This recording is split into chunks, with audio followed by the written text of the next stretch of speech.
Good morning. All right, gentlemen. Good morning. I'm gonna mute myself. Good luck, Good FF4s. morning. Oh yeah, ads for most people. Always forget about that. Oh, right. Oh yeah. Because we're getting the Twitch bucks now. Even so, there would still be ads. That's true. It just wouldn't help. That's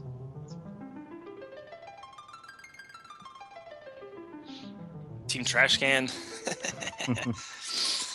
Ugh, First hype already went to Team TrashCan. What a traitor. I know. Alright, now that I'm recovered from having my ears blasted by all the commercials from the previous streams that I'd forgotten to unhide, good morning, everybody! Or afternoon. Good morning. Or middle of the night, depending on where you are. Hey. What's up, everybody? Good morning.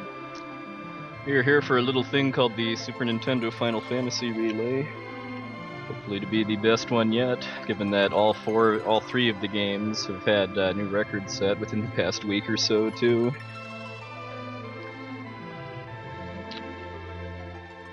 Alright, so FF4 runners, are you ready to go? Yes. Yes, sir. Rocash is ready.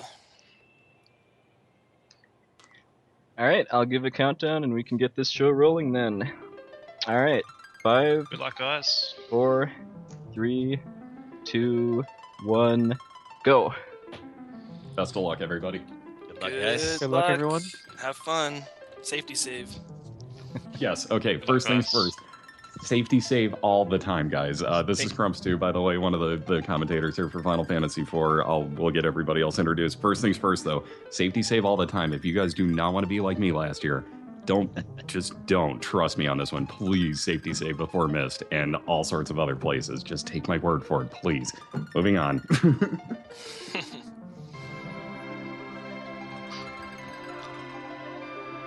Alright, We should probably introduce everybody here. yeah, Yes. let's go ahead. Roll call, and do a roll please. I'm No Cash. I'm in the top right of the stream. I'm on Team TrashCan. Hype. How about Team Chocobros? Okay, he can't hear me apparently. Dang. Let's try that again about wyverns. Hey guys, this is Catastrophic 4, and I am a wyvern ready to burn this to the ground. Oh, snap. The trash talk is no on the pun Roth intended. from Ultros Boogie. Did you start, Roth? I'm still seeing your title screen. Oh really? Yes, I've started. Can you refresh? Let me try it again. It's not the stream. You're probably gonna have to restart your stream, Roth. Oh totally. Damn it. Sorry guys. At least during It's okay. cutscene. Sorry. Yeah, it's Restart. still in the intro. That is not. Also, we have that huge Ultra Spooky, so that is Yeah. that is much appreciated. So, like, all in all, I mean, let's recap. Even though we've All right, had I'll original, restart. we've had hype for Team TrashCan a little bit for wyverns as well. The picture says it all. I mean, Ultra Spooky right now is taking over the stream. Okay, it was. So Now true. it's gone. Yeah, I've yeah. That timing, Just I swear, the restarting my spice of stream. life. Alright. I'm not sure if Kobahi's muted or what. So Kobahi's on the top left, and the person talking right now, I am Nirm. I'll be doing some commentating for Final Fantasy IV. I'm Fireball13. I'll also be doing commentary.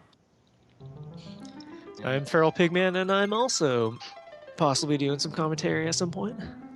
Along with possibly some bonus game races too. Speaking of which, you get to make sure that command's live. Oh. That's right. I completely bonus forgot game. about this. This is one of my favorite parts, is figuring out what the bonus games are going to be every year. Yeah. I don't know why, but I adore voting for stuff like this because no matter what, you can't go wrong with any of these choices, and it gets better. There we go. And it gets better all the time. They are all very good choices. Yeah. Choices this time are Final Fantasy Mystic Quest, Lufia 2 Rise of the Sinistrals, and Earthbound. And, That's really tough. yeah, the winner will be determined by the racers in the relay, depending on how they do both the games themselves and at some incentives we have. The first one of which is coming up fairly soon, and then also by you, the viewer, too. So make sure to get your votes in. And Very viewers close like vote. you. Okay, I should be back if you restart. If you All right. refresh my stream, it should be alright. Looks Yep, like we it's see you actually now. behaving now. Yep, looking smooth. Nice. Yeah. But getting pushed out the door just about the exact same time, so it looks like nobody got kind of trolled by the intro fights like I usually do. Yeah. Raven is a Cobot. strong boss. And I'm Poexel, by the way. I'm hosting this little event, and I'll be in and out all day, but I'll mostly be talking during FF6. I think most of us are going to kind of pop in and out all day, like we usually tend to. As much as we like to claim this is a very organized event, it's more just a lot of us kind of throwing crap at each other throughout the majority of the day. Yep. Which is the way it should be. It's all about having fun. Yeah. So does one of you want to explain Seed 92 then, since that's the first incentive? All right. Here, I'm I going to can- point at you again. Yep, that's totally fine. All right, so before this race even started, everybody has at least tried to manipulate their RNG seed to have 0 encounters up through Mist Dragon, and the way you do that is by basically timing your input on the title screen. So when you press A on the title screen, it sets your encounter seed, and then depending on the frame, so it's totally frame based, and the only cue that the runners have to go off of with that is by audio, because the title screen pops up and then that's all you can see. There's no visual representation. So it boils down to a little bit of luck, because only going off audio, you press the button at the right time and just pray that you got it right. So if the runners did properly get seed 92, they're going to have 0 encounters up through Mist Dragon, and then based on like what they have, if they have like seed 91 or 93, they'll only get 1 encounter, and then it gets worse the further away you get. So that's one of the incentives in the relay this time, is to basically see how close somebody got to seed 92, and that's going to go towards those bonus games that were mentioned earlier. What's also worth noting is that Seed 92 is different on pretty much every cart. So it's not like there's one trigger that everyone finds and then works for. You actually have to figure it out on your own, and it can either be in a really tricky spot or really easy audio cue, so it's just all over the place. Yep, the 2 cartridges that I have are in completely different audio cues for it. They're relatively close to each other, but they're really different audio cues, and one of them is almost impossible for me to hear. So thankfully the other cart was a much more, like, hey, it's right on a note hitting. Became a heck of a lot easier to find for me. Yeah, and it even varies. It even varies between Super Nintendo consoles too. Like I had my old console, and then I'm borrowing Dusler's SNES RGB console to have the prettier stream. And even with that, like my audio cue changed on my card, so it's totally variable. But once you know where it is, and it does make a huge difference, honestly. It will make a large 30-second, give or take, if not more, difference in your time going through, or your split time going through Mist Dragon. Yeah, I love stuff like that. I mean, I'm learning the Chrono Trigger speedrun right now. There's a glitch in that that only works on certain model SNES consoles or certain emulators, too. Wow, is that a new glitch? Because Wow, I that's know incredible. that run, and I don't know of this. It's the Mammon Machine Elixir overflow. Oh, okay. I know. Yeah, that makes sense then. Wow, that's evil. I don't know if you guys can hear me now. Yes, we can. Cool. There he Hi. is. Yeah. I don't know Introduce what yourself. I'm doing. So I'm Kobahi on Team Chocobros in the top left. I will be using a terrible window color in a second. And I'm just going to throw this out there now, a reminder to those who are partaking, eat your vegetables. Don't forget to eat your vegetables. There's like 3 people that got that joke, by the way. I'm gonna throw mine in the trash. I don't get it. There's even less people that got it. That might become, clear when they get to Mount Ordeals in about 50 minutes or so. Relatively soon, just about the end of the hour. Yep. And we're off into the outside. We're going to see what awesome window colors the runners have in store. Oh man, Amazing. that battle. That is not C92 at all. Kobahi is at 1. Wow. 2? Oh no. Oh. Oh no. Kabahi, I'm so sorry. Well, that was resolved quickly, at least.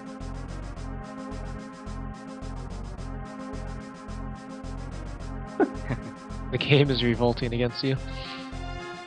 So again, specifically what they're looking for is to get absolutely 0 encounters on the way up into the first boss, if you will. I'm putting up air quotes there. It's not really a boss. It's more a little tutorial, if you will. Well, I mean, if you keep poking it, it's going to be a real bad time. I already know what I got, so if anyone wants to know. Well, that would Right. imply that you're already there, sir. I got No. I mean, I got the one. It's on the bridge. You got the typical bridge encounter. Is that one of the frames around 92 then? I know at least one of those is just one encounter in the cave. Yeah, If I'm not mistaken, he's within 1 or 2 frames of being on the correct one. That's, Yeah, that's the- correct. Yeah. The late encounter is Seed 93, and then I believe Roth had Seed 91, which is an earlier encounter in the cave, but Oh, it's still wow. one encounter. So we absolutely surrounded it, basically, because no cache had 93 then. Yeah, pretty much. Rip Seed 92. Yeah. We called it.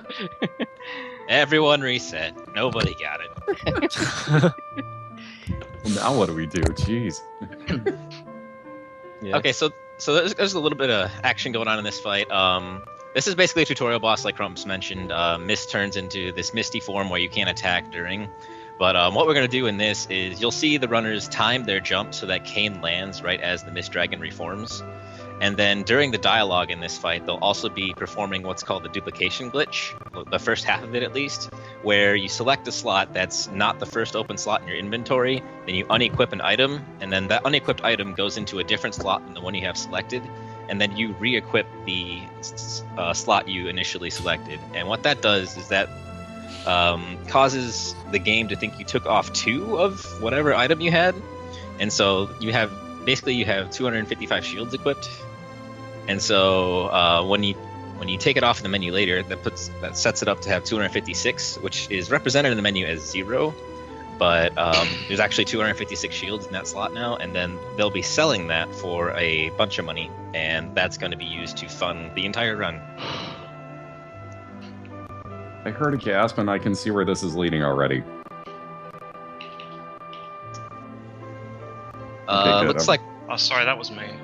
Okay, good. I didn't see what you did, but sorry, that sounded horrible. Not what I meant. I was a little bit worried because I saw No Cash walking into Mist, and he didn't do a frickin' safety save from what I saw, and you just scared the crap out of me, bro. Sorry, man. Okay, guys, seriously, safety save. That's where I screwed up last year, and I don't want to have to direct anybody to wear that tent inside the Mist game. Okay. I was one of the worst at it forever, and then I just got the hang of the correct way to do it, so it's much easier. But you're right, I scared myself. I scared myself too. It really is a heck of a lot easier now. That was it you or I cannot remember who? It was Roth. It was Roth. Okay, Roth found it where it was basically just it's so simplistic now that you almost cannot screw that up. Yeah, Unless buffer you make- inputs. He found that before the last So now that time, they've if all I'm done not it, mistaken, or it's still I'm sorry, I was screwed up. fiddling with stuff. Did you explain how the mist clip works exactly? No, but I can go ahead and do that. So, for whatever reason, walking in this game can be you can basically take half steps and interrupt it with the menu, and by doing so and using a tent, that it'll immediately stop. And what that does is it shifts the world map over. So whenever you save and reload the game, they'll actually reappear on top of the town of Mist because the world map was shifted over because of the tent usage on the half step. And so what that does is it allows us to walk over to the other side of Mist and enter from the right side. And doing that gives us access to Mist Village, which you're not supposed to have access to until you get the airship, which is about an hour and a half into the speedrun. So that gives us access to the dancing daggers, which are a very overpowered item, especially for the beginning of the game, as well as the tiara and change rod in Radia's house, which are two of the best magic user items in the game. Like literally the entirety of the game, and we're getting them this early on. If you think about it, that kind of breaks stuff. Yeah, because the tiara's original name is Gold Hairpin, which if you've played other Final Fantasy, as you know, is like an end game magic user boosting item.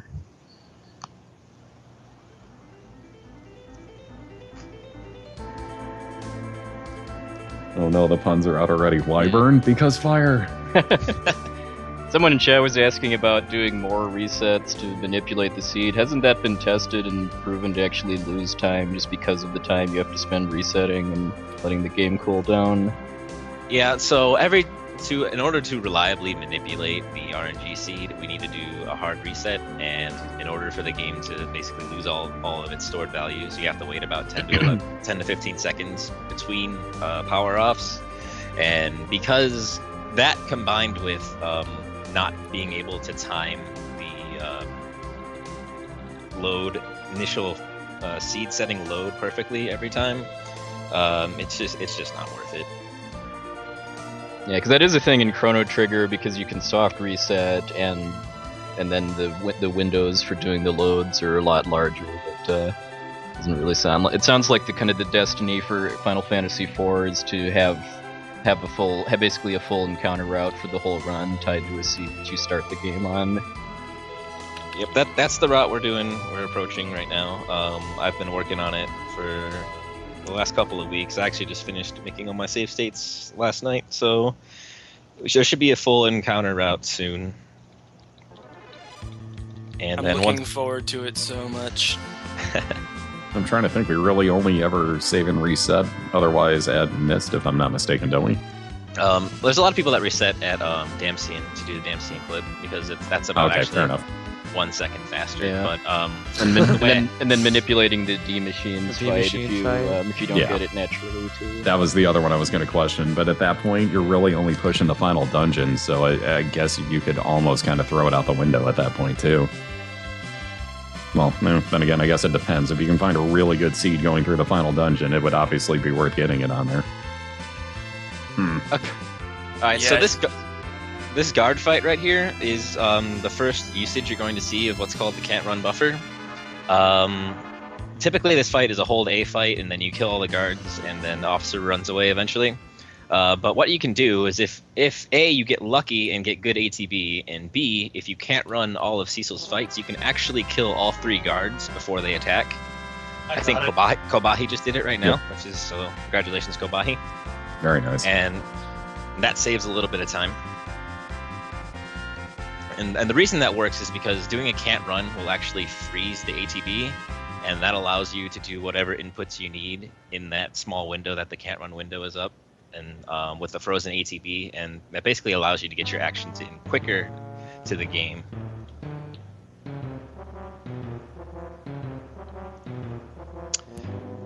Looks like Australia and Roth are not agreeing with the internet situation. You literally just used Australia, internet, and agree in the same sentence. That's true. I just want to put that out there for you. And another good thing we should point out, if you were watching Kabahi's screen, well, everybody's for that matter, because they're all going to switch around the order that people are walking in. That's actually important as far as where everybody else, Tella being the next character, for example, is going to come into the party at. So opening up that top spot is actually going to put Tella up in the top area now for him in the front row. And you're actually going to see the top spot, which I didn't.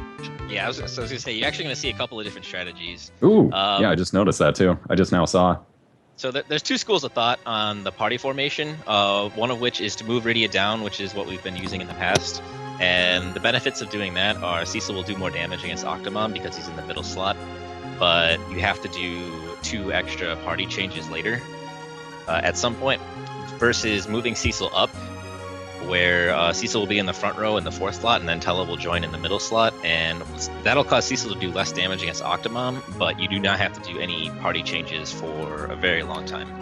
That's weird. I never knew about the damage decrease because of the... Is that all the time on that note? So because yeah, the location? Yeah, so Final Fantasy IV has this really weird thing where slot 1, which is the middle slot, has increased accuracy. For whatever reason, there's 125% accuracy in the middle slot, so any character that has attack multipliers in the middle slot and that they don't have 100% chance to hit, putting them in the middle slot will affect their damage, and that's one of the reasons why Kane is in the middle slot for basically the second half of the game, because he falls in that category. Makes sense, and especially being that he's one of your hardest hitters. Duh.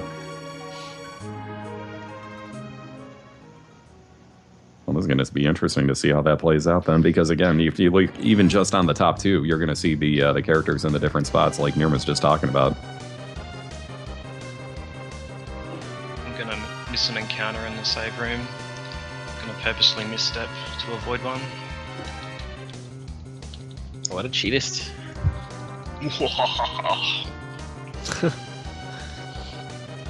So, Roth, where are you at right now? Because your stream shows you in Rosa's house.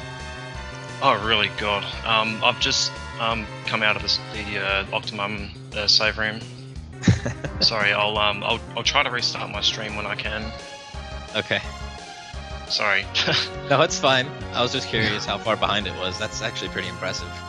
That's very far behind. Yeah. He's lulling people into a false sense of security.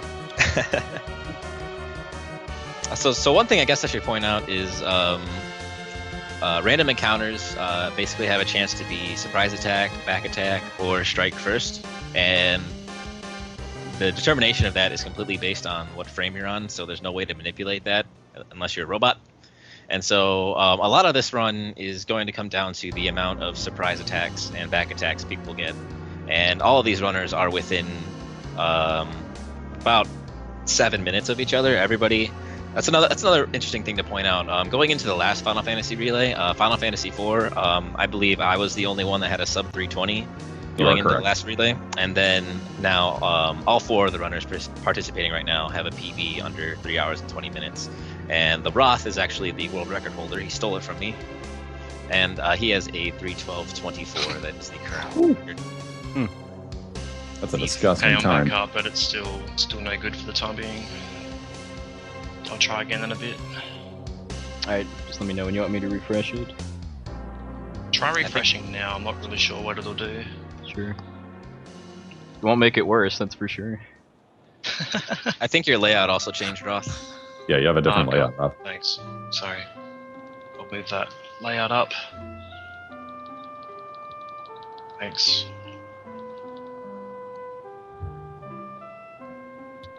Okay, cool. So you can see all the runners are like neck and neck right now. They're all hitting the waterfall at the same time. Hopefully nobody hits the waterfall soft lock. Yeah, which is now happened. Everyone got past. Yeah, which has now been seen twice now. Oh, really? Somebody else did it? The LCC got it during a race. Oh my god. Okay, I figured it was only going to be Rain. So somebody else has joined Rain on the throne of, wow, this actually happened.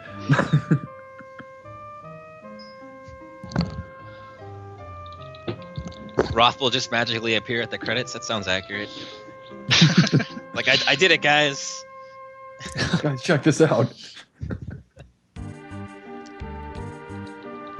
Now, at least no cow, 2 runners, and Kobahi just getting there, Roth possibly somewhere, are now at the fight where basically you just cross your fingers and hope like crazy that Octomom doesn't hit Rydia repeatedly.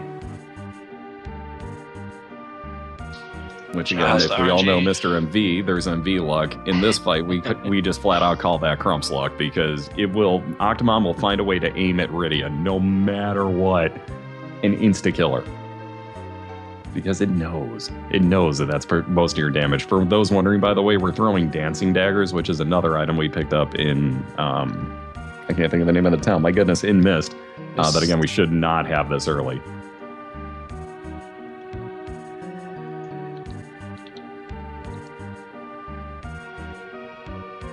So as it was mentioned, Rydia not dying is what's ideal in this fight. And then you can also... So Tella's lit 1 casts do a little bit of damage, but it's actually faster to cast Stop on Tella so he doesn't get his turns at all, and just have Cecil and Rydia do the damage. But the problem with that is Octomom gets more attacks off because you're not hitting him as much. And Octomom loses a tentacle every 2 attacks, and that lowers his speed. And so the idea is to hit him a little bit with Tella and then stop Tella, so you can start doing all the damage. And it looks like, I believe... couple of runners are using that strategy to stop Tella. Yep, Kabahi stopped him. Kabahi and Cash both did, I think. Yep. So you see Kata... Shout out to Ice One. You saw Kata organizing his or everyone really, is organizing their inventory. Inventory management in this game is pretty big, just because we always want all the stuff all the items we need, like all the usable items or the equipment that we're going to use next. We always want that at the top, and that's where when you buy stuff, it goes straight to the top. So we'll see a lot of menuing in battle to move all the useless stuff all the way down to the bottom. And is that just because the menu in this game is slow enough that actually selling that stuff when you shop is slower in the end? Yeah. So the idea between doing the inventory manipulation or organization in battle is you can do it during dialogue and animations, and that doesn't cost you any time at all. Whereas if you were to go and like do it later, you're just sitting there wasting time sorting through items, and then selling items is also very slow. You spoony bard. Everybody's favorite line in this entire series. Other than unless you happen to rename a character in the legit Final Fantasy II Spaz, and then you get Spaz Speak Beaver, which, enough said. But again, that's kind of specific. So a couple of people, you saw Kobahi do it right there, did what's called the miss clip, or the Damsian clip.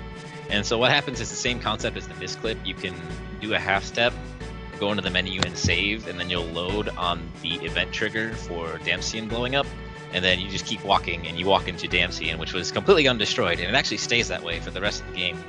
The world map sprite of Damsian will stay intact, but you walk inside and it's mysteriously destroyed somehow.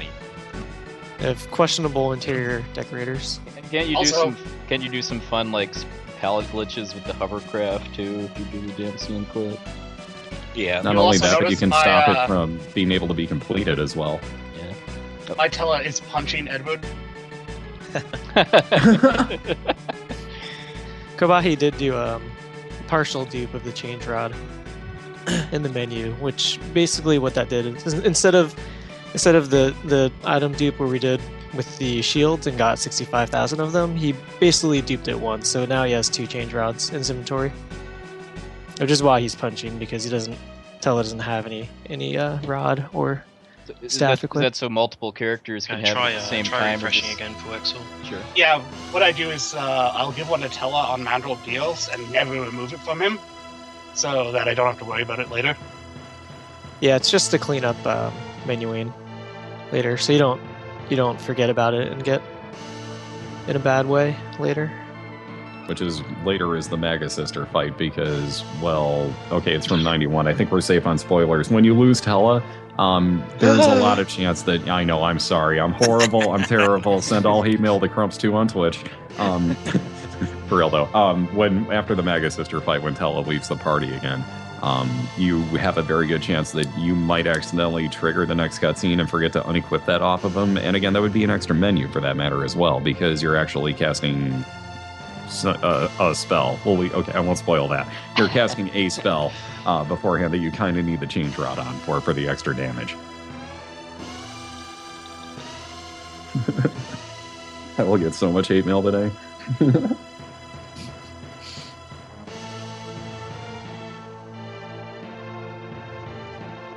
So coming up, we have the most epic boss face in all of Final Fantasy IV.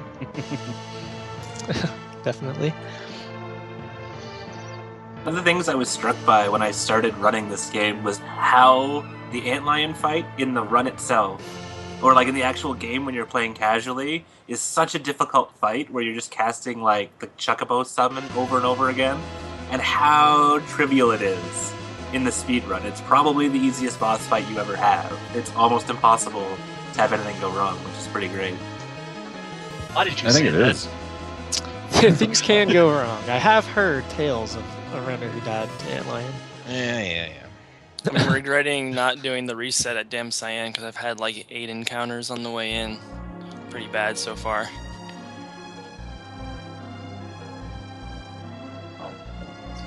Also, for marathon safety, I'm skipping the life chest. Nice. Sounds reasonable.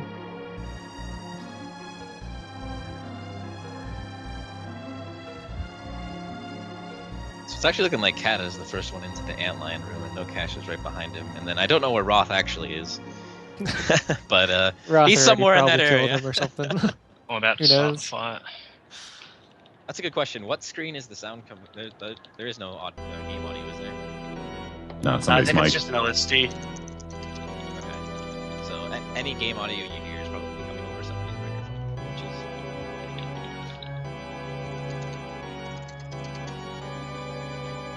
is So yeah, Antlion is, like Nirm said, the Great Face. But it's just more throwing of dancing daggers.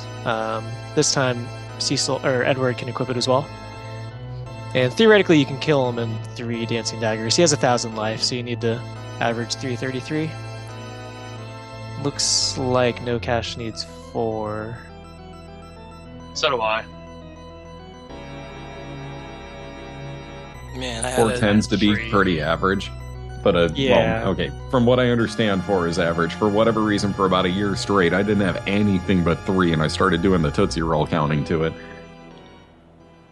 So it's possible to just get nothing but 3s, but you have to get really lucky for a while. that'll teach you. I thought for the longest time Abda had to tell me, he's like, wait, really? You only get 3s? I'm like, yeah, why? He's like, 4 is actually normal. You're getting the rare one. I'm like, oh, cool. On my last run, I was able to do it with 2, and then an attack from Cecil because both of them were super high. What?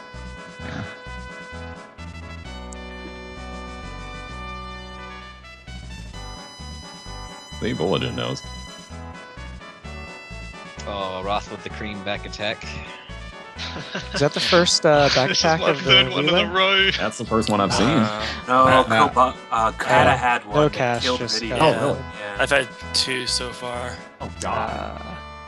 I've had They're 3 everywhere, I back just haven't attacks in seen a them. row. Dang. So yeah, back attacks waste, depending on what enemies are in there, but it usually wastes at least 30 seconds, I want to say. Oh man, and Roth just got a surprise attack. God. You might be seeing some of the ones he's already mentioned. Yeah, there might be another one That's coming in true. a few seconds here. I'm guessing he gets surprised or back attack next.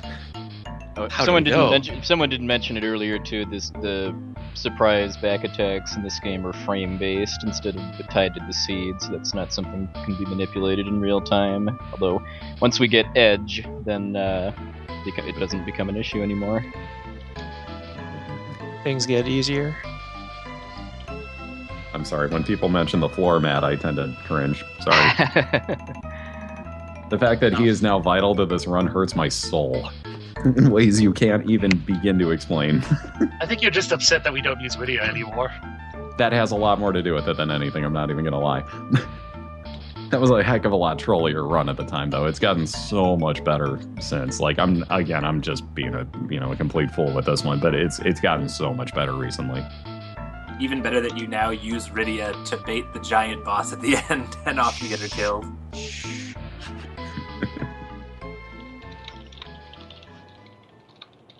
So now for the hardest fight in the entire game. Yeah. Oh no, I didn't Yeah. safety save before Waterhag. Oh no. Hey, you all laugh. I remember, I think the first time I raced Opta Junior, and literally this Waterhag killed me and set me all the way back to before Damsian, because that was the last time I had saved, was like Octomom area.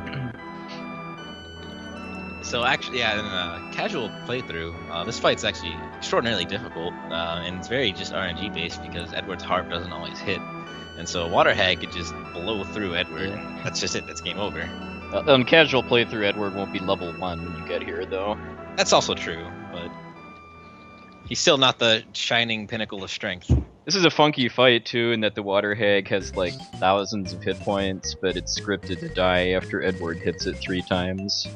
Funny part is it actually has more health than the final boss does. Oh, nice. I always thought that was kind of hilarious, that this has more health than the final boss of the game. It looks like Roth's stream died again. You might need to refresh it. Sure. I love how close everybody is. They're all in the Waterhag fight that I Yeah. I have no clue about Roth, but I definitely really want to see this going, at least up until, like, grind fight or so. the way everybody's been practiced, and I've been watching a few of them recently here too, they're going to be close. Well, I mean, I think all of us have PB'd in the past week, including Roth Yep. taking the record. in the past 2 weeks at most for everybody, if I'm not mistaken. But yeah, everybody recently has gotten a personal best. There's been, obviously, as was just mentioned, the Roth got a world record recently as well. So the game's still being hit very hard by everybody here. Didn't what I heard, I think from what Bick was telling me, that I think almost everyone in the entire relay, so not just to hype FF4, but I heard that FF5 runners 2 and 6 all PB'd, I think, even before. Oh, wow. Yeah, and then, Bick said 9 out of 12 in the chat, but I think you might have to add Dragon to that for FF5. So a lot of people. Yeah, he PB'd actually. in all categories. Yeah, he actually got the record by I think 3 seconds last night. Yep, 2 or 3 if I remember. And congrats again, by the way. And then Dragon raided Fathlo, who PB'd. That brings back memories of that 7 record week that we had in Final Fantasy IV last year. Well, last year, year before, I forget which it is now. But where we just kept raiding each other back and forth, and it was like the world record run would raid the next world record run, would raid the next world record and run. One person held the record for like half an hour, basically, until someone else that was already on a run finished theirs.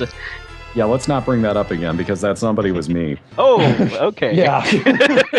That was my first world record that I ever held, and it was gone in under an entire run. Yeah, to Magus, as I recall, yeah. Yeah, I rated Magus, and then he took it immediately. It was good times. That was nothing but good times. That week was crazy. Like, it's the racing community for this game, the runner community, I should say, for this game has always just been amazing.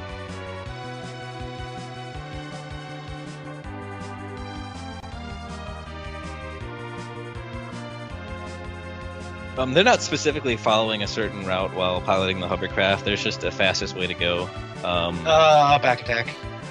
And so, in the any percent run, which is not what this is, where you park the hovercraft matters. Oh, that's not good.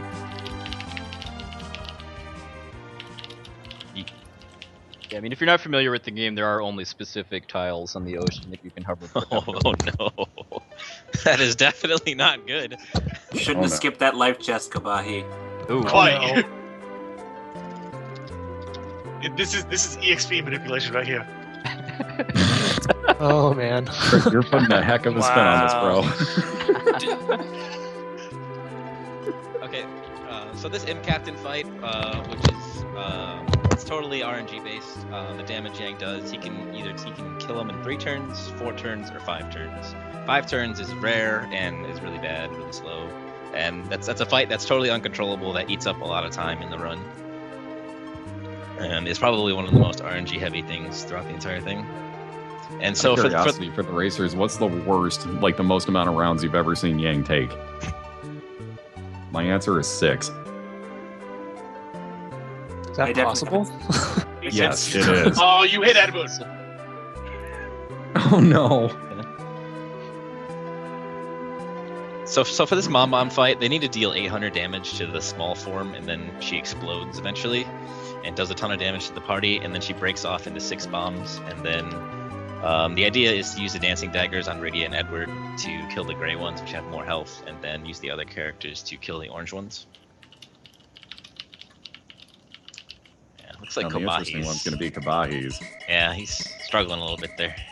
Yeah, without Rosa Rosa can't really heal much at the moment, but there's really nothing that he can do here. Oh, you did have Joe on her. That's right. The Rydia heal. Wow, I forgot about that. Well-timed heal. Nice thought. Didn't help. Yeah, I was worried. I was expecting hide strats. Ooh.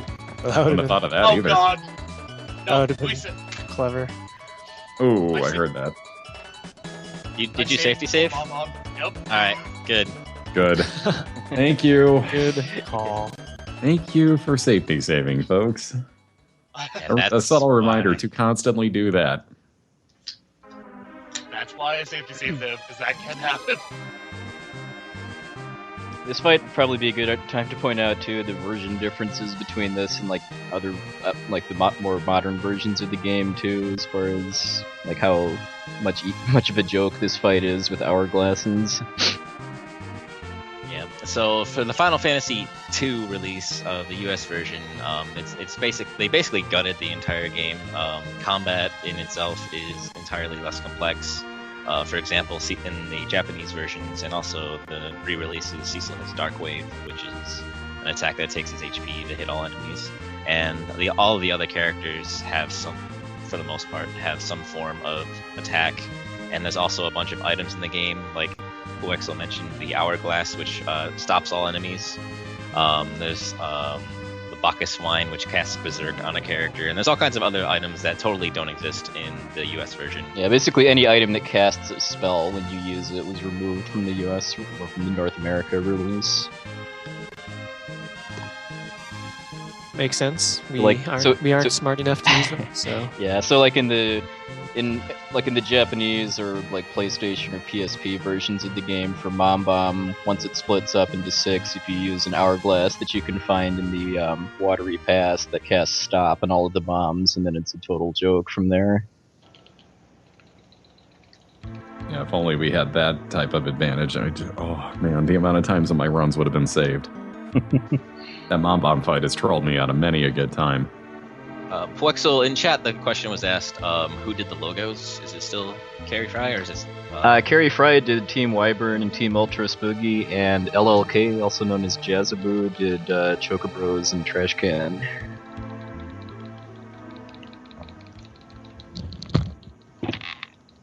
Okay, so Kata and No Cash are about to start the Fab Gauntlet, which, as Nerm had mentioned earlier, the use of can't run strats, which freezes the ATB, it has actually made this part of the game somewhat less dangerous than it was before. It used to literally just be like, pray to whatever god you hold dear and hope for the best. But now, because you can get an attack off, using Dancing Dagger, you can kill an enemy before they can attack you, which somewhat smooths out the ability to not die.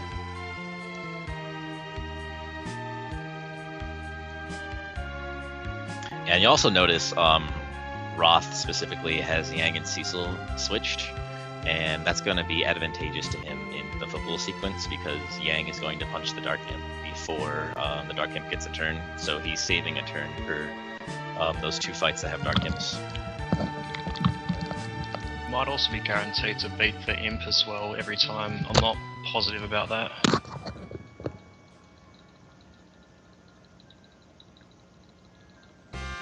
That's strange. Everhate shows up and Roth's internet stabilizes. Well, if you think about it, though, he showed up at the exact second that Kabahi hit the reset button. I'm just pointing this out. I mean, I'm just saying. Just throwing that out there. Yeah, just, putting it out there for thought. Food for thought. Keen observation.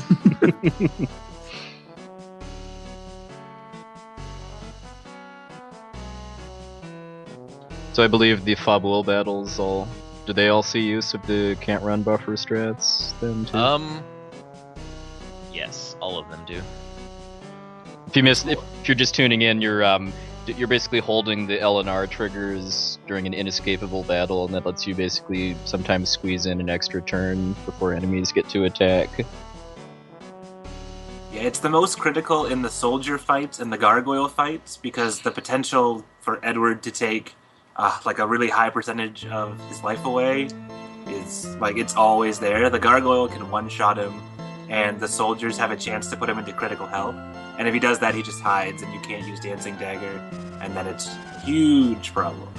That's actually not huge, but it's actually a time killer as well because he's going to keep running off the screen all the time. He'll still get his turns popping up that only give him the ability to show. It's just a pain in the butt. Well, unless you're Brosencha and it produces like the most epic highlight ever when you did this for the marathon 2 years ago. Everybody died except Edward, who unhid and then got missed by the last soldier, and then he was able to get the dagger off and win. And we all thought he was going to die. I had the exact same thing actually happen to me maybe like 3 years ago when I first started running, and I didn't realize how lucky I was when it went down either. Like, I kind of knew I was lucky, but the more and more that I raced and, ran the game afterwards, I really came to realize just how lucky of a moment that was. But same thing, Edward was the last guy. He had to come out of hiding. He had like 2 health left on him, and I got so lucky to pop off a Dancing Dagger when I did. Poik, so it looks like the bot space bin link is incorrect. I think it's picking up the period. At Yeah, the end. I just took it out. Okay. So the runners are finally getting through Fabul. It's like it was mentioned, it's a scary sequence. And then the fight with Kane. What you want to happen is Kane does enough damage to put Cecil into the critical damage state, and that causes the end of the fight. Kane will say, "Got you." He'll jump, and then the fight will be over.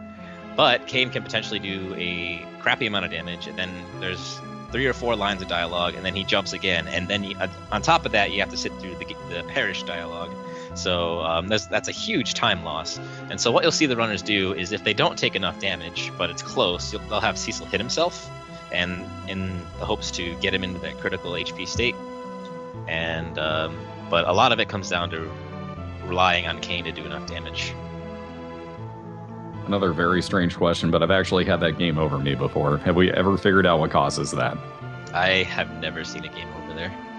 It's Nice. bizarre, but I think you have to get really over crit or something. Like there's overkill or something involved with it because you can actually GG right here. Maybe it's I wonder if maybe it's it's like a if- waterfall like glitch. Yeah, it could have very well been some stupid soft block. It could have also been were Edward and Yang dead? Ooh, good question. That's a really good point. I bet they were. Ooh, I'd have to go back and look. Yeah, that's a that's- really good point. That's a really good guess. Yeah.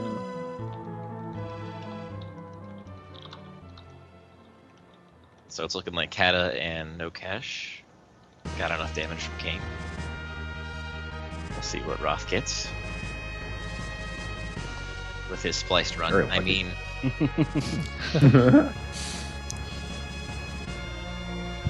Definitely spliced in those full-back attacks in the Antlion cave. My plan is working. Yes. It's just Gotta to keep up appearances. avert the suspicion of it being spliced. yep. All right, Roth got enough damage from Kane. Didn't even have to hit himself. Did you just see that? Because you might want to refresh Change roll, yours. by the way.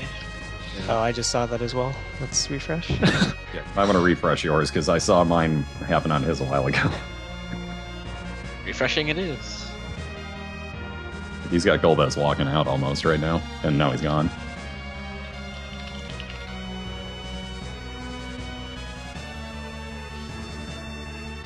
And first one out of the room is catastrophic. So technically speaking, and we're talking by mere seconds ahead of No Cash, we got catastrophic in the lead right now. Wyverns. Sigh. Why not Burns? Why not? I was saying Boo learns. Yeah. Well, if anyone's not in on the basically in joke too, Wyvern is how the PlayStation 1 version of Final Fantasy V translates wyvern or wyvern. So friendly reminder to the runners to take off the tiara. When the first response is oops, after that it scares me. I went into Edward's equipment instead of Cecil's. I saw it right now as soon as you started saying the explanation. I gotta admit you worried me, but I knew nobody was close enough to the boat yet to make it that, that imperative that it'd be done right now. Kabai's really not that far back here. He's almost done now with the bull. You know, for all the deaths you could possibly have in that game, that was probably the one that would cost the least amount of time. I'm just glad I saved. Yeah. Yeah. Oh, nice kill of the general there, Kobahi. I just saw that too. EXP So- manipulation. So it's actually like the full fights are actually faster if you can kill the general with a dancing dagger. The problem is dancing dagger doesn't always do enough damage to kill him. That's why I stopped doing it in the first place. The first time I thought to do it, I'm like, okay, cool, we'll kill him. I threw a dancing dagger, it didn't kill him. I'm like, and we're moving on from this theory. Yeah, I think that's something that feels like it's kind of unique to Final Fantasy IV too, is that there's enough variation in damage rolls to actually affect battle strats. I'd have to agree on that one. There definitely is, because I've seen some of the craziest low-end damages, and weird things happen. Like, for example, I've had Rydia get 2 turns in a row in the Rubicante fight. Still not sure how that one came to be. So yeah, just some weird things will happen from time to time, but that's one of the things I love about the game. Yeah, I like the way Abda put it too, that almost every attack in the game is a wonder shot. That's a good explanation. And so there's a classic display of Kane not doing his job on Kobahi's side, so he had to sit through extra dialogue. As far as who the order of where they are right about now, Kata is in the lead, followed by No Cash and the Roth, and then Kobahi is about a minute and a half to 2 minutes behind because of the reset at Mom Bum. I'm having a flashback to the first relay we did, which was a little over a year ago, where El Magus had an unfortunate wipe in the Fab battles. But then I think he came back and actually won FF4. Wasn't that the second one that we did? 'Cause the first one was... He did 6 in the second one.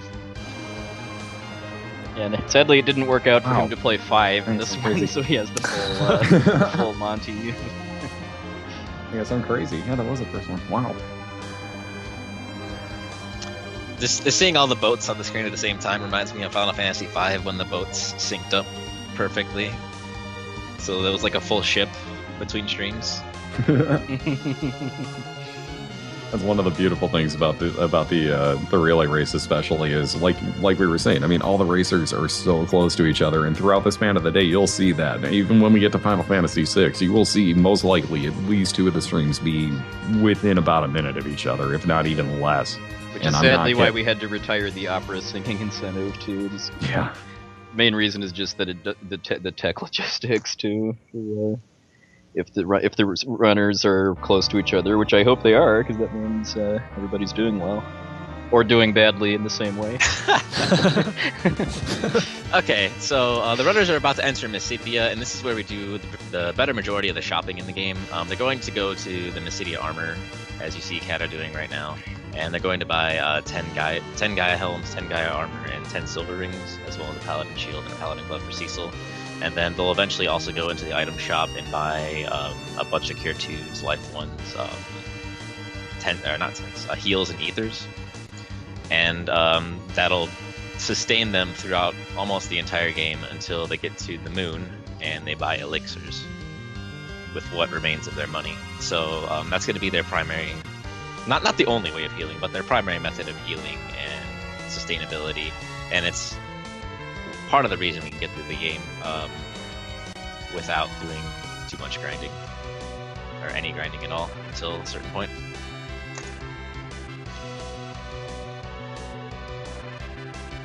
And once again, they got all of their money way back in the village of Bist when they duped the Shadow Shield and sold a whole bunch of them. About 65,000 to be somewhere around the exact number. A couple people in chat are asking about the category too. This is any % no 64 door glitch, which is basically any % no memory corruption. There's another category that's about an hour 15 faster because you skip about like a third, half or so of the game. Basically everything from after the Golbez fight, once you get down to the underworld, once you get done with the Golbez fight, that's basically the last boss fight of the game. After that, you are done. And, well, okay, it gets crazy from there, but you're basically done fighting. You're done fighting monsters, you're not done fighting FF4. Yeah. You're not even close. FF4 will fight you hard. The third half of the game. If you played this game, you would understand what that meant. I know it's been the idea of an all glitch relay has been thrown around, but Final Fantasy V is dropping the ball in that regard. Yeah, is there anything at all for 5? 5 is the least glitchy of these games. I mean, it has it has 2 main glitches that are useful for speedrunning and a lot that aren't. You can get unlimited money or items, although it's not quite as broken as in this, and you can skip the second form of the final boss. Yeah, that one I knew about. I actually utilized that last time. Not even gonna lie, I kind of stole that strat and used it because I wasn't leveled enough to deal with the second form.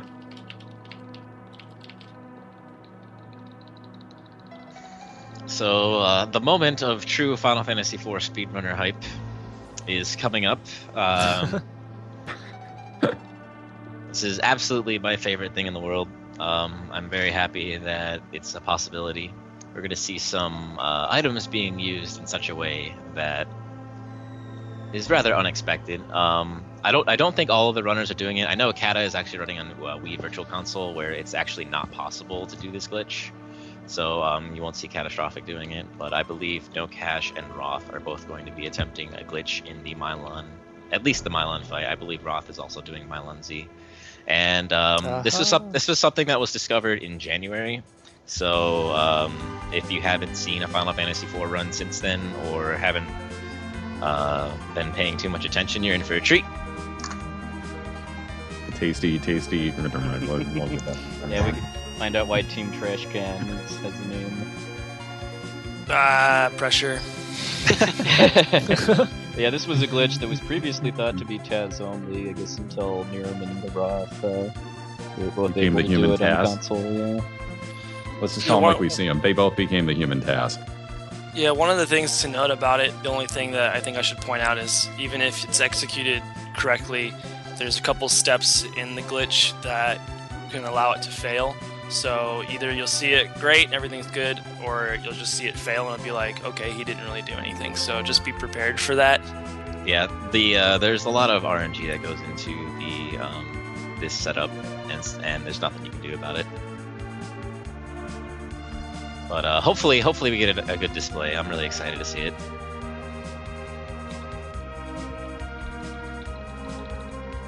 The time for this run is going to be approximately 3 hours and 30 minutes. Luck depending, obviously. Kata, No Cash, and Roth all got to Tella within a few seconds of each other, so that's pretty. Wow. That's pretty awesome. Yeah, I've had some bad back attacks in the past on the walk here, so bummer. I just see pow, and then pow, and then pow. Perfect. It's hype. Yeah, they're within 10 seconds of each other, which is really crazy. An hour into the game. I think Roth did a menu already in a safety save. I'm going to be using the one on the mountain, so he'll jump ahead of me there. Yeah, if I think both or any of the runners that are doing the glitch should be safety saving on the mountain. I mean, do you die most likely if you go forward and fail?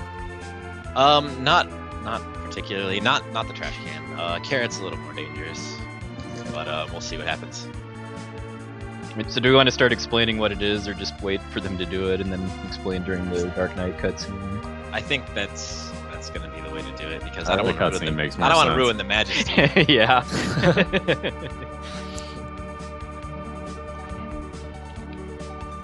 Alright, there's that safety save on No Cash's side. I'll just say that there's a reason why Team TrashCan's logo has Milon Z in it.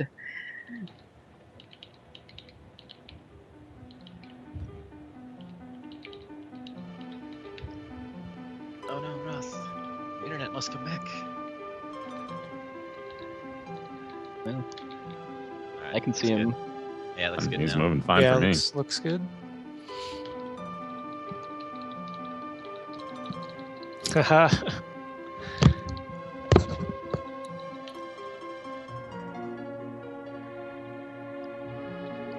you might see something odd about Roth's inventory right now, but that will come into play soon.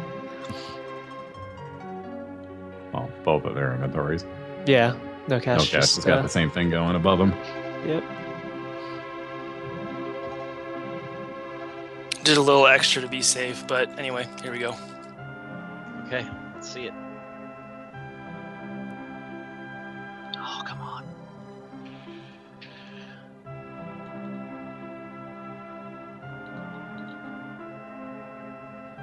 So keep your eye on the Roth stream right now. His timing was good.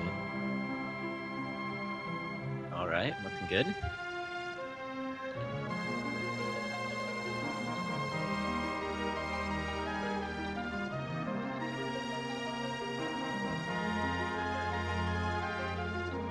Oh no. Cecil. Oh. Oh, Apollo with a pack Oh. Alright, good. Oh, nice. He's alright. Wow. Looks like no Looks cash. like Yeah, no good for me. yeah, charm missed. failed. Cash. That's okay.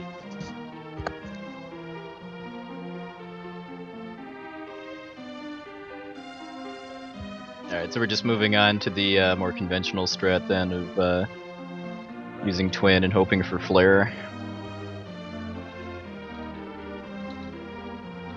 Oh baby. Yeah, because when you use Twin, it randomly does either Flare or Comet, and you want Flare for this fight because the damage doesn't. Keep your eye on the Roth stream. TrashCan. Yes. Yeah! My favorite part. yeah. God, I love that.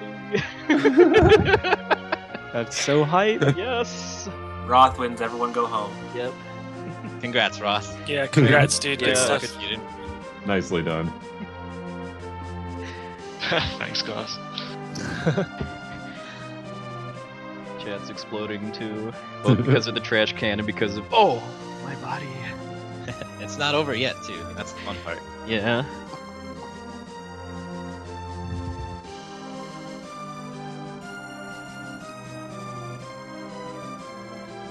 So that's going on. You see on Kata's stream, he has 2 pigs.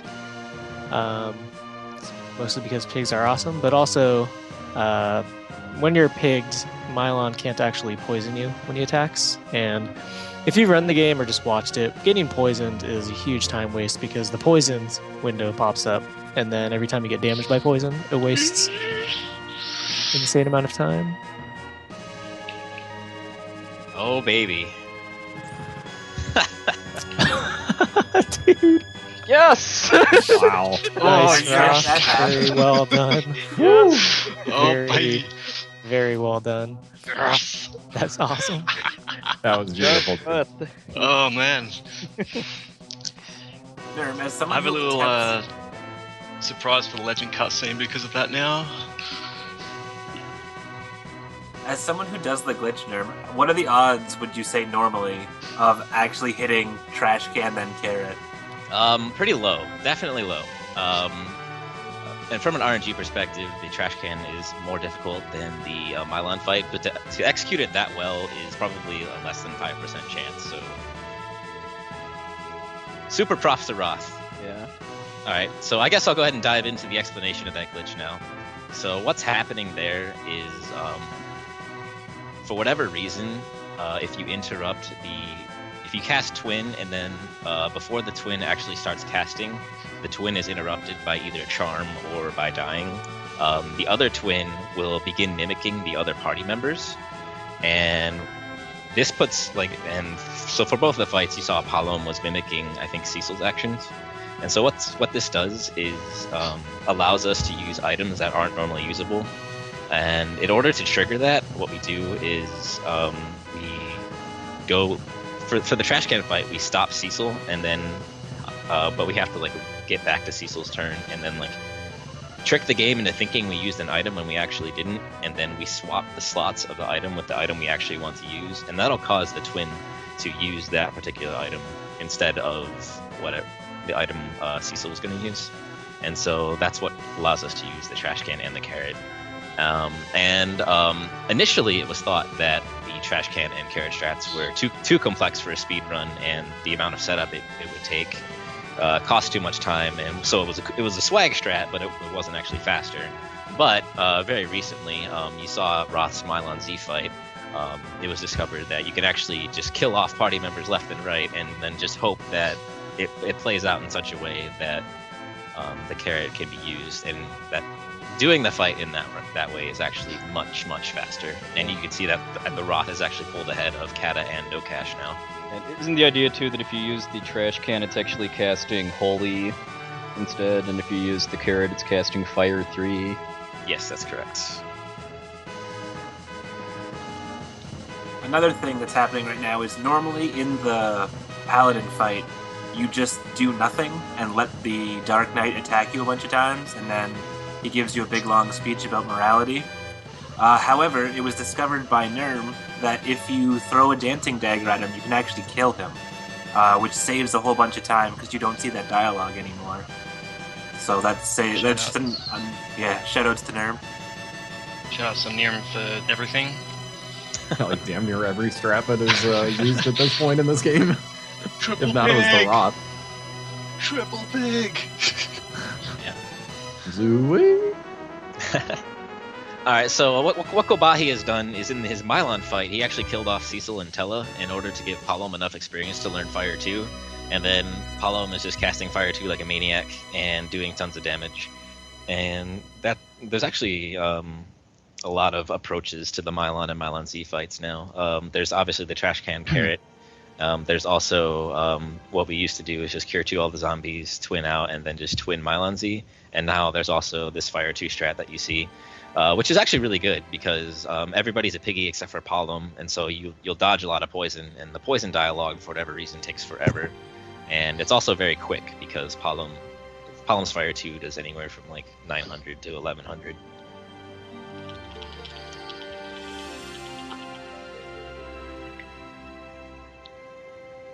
And you get to see a pig become a paladin. That's very true. That's very magical. And despite how well Roth played through the Milon and Milon Z fights, he's still getting trolled by RNG on his way down this mountain. Yeah. I mean, the fact that he still had a sub-hour Milon Z kill despite all the pack attacks he's been getting is pretty impressive.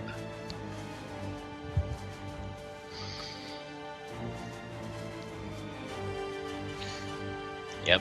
So that's another thing. Doesn't matter how good your time is against Milon and Milon Z, walking off this mountain will put you in your place almost every time. Well, like especially if like those 6 or 8 enemy battle back attacks you, like because of all the ghosts that can cast fire. Yeah, it's fun. My record for that actually was I actually got a back attack on the step that was supposed to take me out of the mountain and zone me out of the world map. I got a back attack on that step once just to really put me back in my place because I was on world record pace up until the point when I exited the mountain and I was a minute and a half behind it. That mountain will mess you up.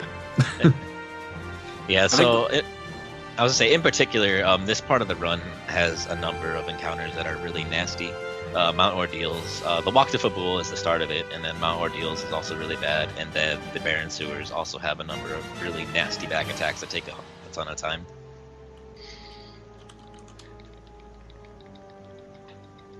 Kata got white mage trolled for a minute there. So once again, this is a really close race. Even coming out of Milon, the Roth is the first one to the legend, followed by Catastrophic, probably about 15 to 20 seconds behind, and then No Cash is probably 30 seconds behind the two of them. So it's still super close, within a minute. And then Kobahi is maybe 2 to 3 minutes behind, which is what he was behind before. So everybody's really staying even with each other. It's been a really close race. So congrats, guys. Keep up the good work. Thanks. Yeah, thanks. I'm bummed about the trash can. I'm super stoked for Roth because that was awesome, but I practiced it and was ready, and then the first step in executing it, Tella failed. So then you just you're kind of SOL. Yeah. So unfortunately, that is definitely a beautiful thing about this relay race format too, is because you're seeing 4 different runs at the same time. So you're seeing both different like random factors in the game, different outcomes of those, along with kind of backup strats if there's issues either with that or with execution too. It's what I really love about these big races. Yeah, the last year has been really, really crazy for the diversification of the strats. I think for the longest time, everybody just picked up Abda's notes and learned from those, and pretty much everyone just did it the same way. Hoped that you executed as effectively as you possibly could and went from there. But, like, especially No Cash, the Roth, and Nurm have gone a long way to making both the glitched run and this less glitched run just way more diversified in the way that you choose to do things. So it's really interesting. I can't claim any credit on any percent run, but I too started with Abda's notes, but then I've made so many changes from that point. But that was a lot of people's starting points for sure. Yeah, all 3 relays that we've done with this game so far have had fairly significant changes to the route, which we're kind of seeing on a large stage for the first time too, which is really cool.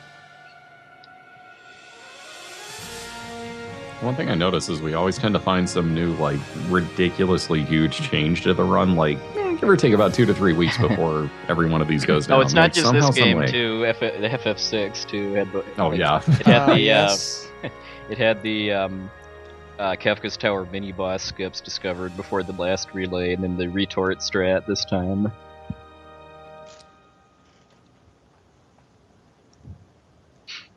I'm really happy Roth was able to execute the Milon and Z fight with the carrot, because not only was that an exhibition of the glitch, but it was also an exhibition of how quick that can go with that glitch. That was basically the ideal fight in that scenario. Yeah, and it took him into the lead, it looks like, too. Still, but yeah, all three of them are in the fights in the end, and they're in at the same time.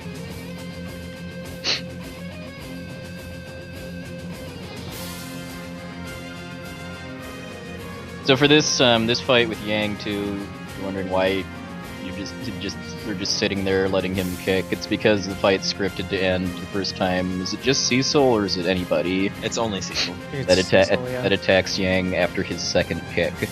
So you just need to make sure he has enough HP to survive both kicks, and then just rearrange items to your content during the animations.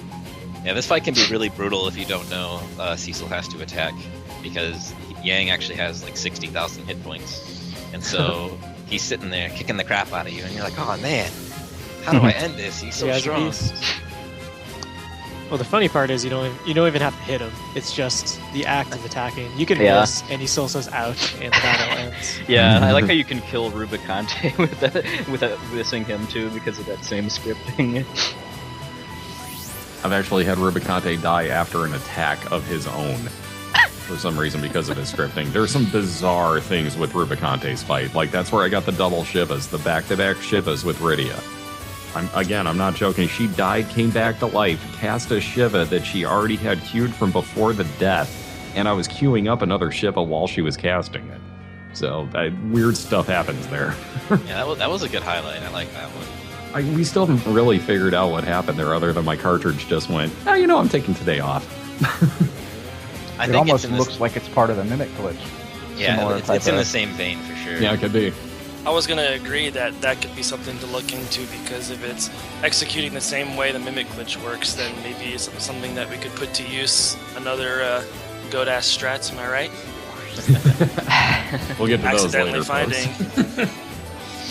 The one thing that I contributed to this run, because we don't use the throwing stars with edge anymore, and that one step save of mine doesn't actually come into play anymore. But yeah, now the one thing that I contributed to this run. Still known as the luckiest FF4 fight ever to exist. I don't know how I pulled that, dude. We'll explain when we get there. It'll make much more sense down the road. Yeah. So now, the Baron stuff coming up. As I mentioned, the Baron sewers have a number of nasty back attacks, as you'll see Roth dealing with right now. These crocodiles in particular, they attack twice, and they also sometimes they'll get 2 turns on a back attack, so that's actually, you're sitting through 9 attacks. It takes forever. And for whatever reason, this cave always seems to have more back attacks than average as well. So miss. Ouch. I do love how you can run away in the middle of one, like it's either the alligator or the crocodile attacking too. They get 2 attacks, but for some reason you can run away before they actually finish. I've had 3 of those bad back attacks in a row. Yeah, looks like Roth's in about the same boat. Looks like Catastrophic's actually pulling ahead now. Yeah, he's been getting very lucky with no back attacks here. I had one, but it was just a couple of Hydras. Wasn't a big deal. A couple of Hydras. FF5 runners would be shaking on their boots.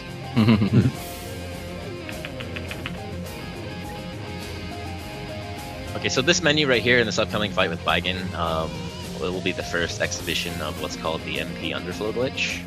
And the way this works is in the menu you can actually select a spell to cast and then go back to a spell you don't have enough MP for, and then cast that spell again. And what that does is it'll underflow tell his MP and give him, you see on Catus it says J06, or bottom right corner of a dialog box 06.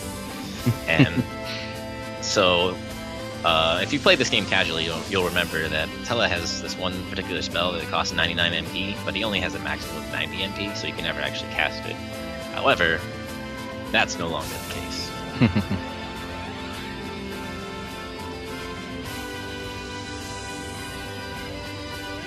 Oh, and also, starting with Baigen, this is the first point of where we're really paying attention to who is dead during what fight and how much experience we're getting in each fight. Particularly because the way this game works with characters that leave the party and rejoin, These characters are getting the same amount of experience you get in boss battles, and in a boss battle, or in any battle actually, the amount of experience you get is split between your characters. And so if your characters are dead, it means all the other characters actually get more experience. And so in order to maximize the amount of experience that the characters who have left the party but are going to rejoin are going to get, you want to kill people off, and that way they get more experience. And the metric that we're shooting for is getting Kane to level 19 when he rejoins the party in Tower of Zot. And the reason we want Kane being level 19 is because he gets an attack multiplier at level 18 from his strength stat, and then he gets another attack multiplier at level 19 from his agility stat. And that severely increases his damage. When he says severely increases his damage, what he means to say is that if you bring Kane in at the lower levels at that point, ooh, are you gonna feel it? It's very noticeable. It's not just like a small little, well, okay, he gets, like 2-3 strength.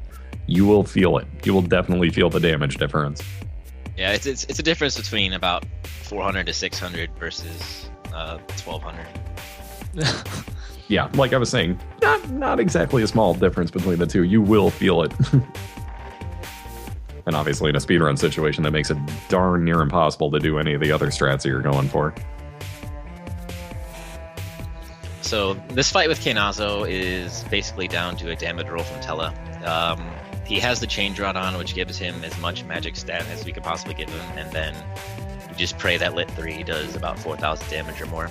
And Tella can do anywhere from, with the change rod, he can do anywhere from 3,200 to about 5,000. And anything less than 4,000 is typically bad.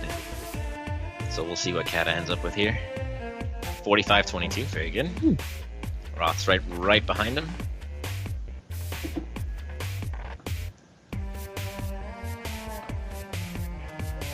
$43.54, also good. Nice.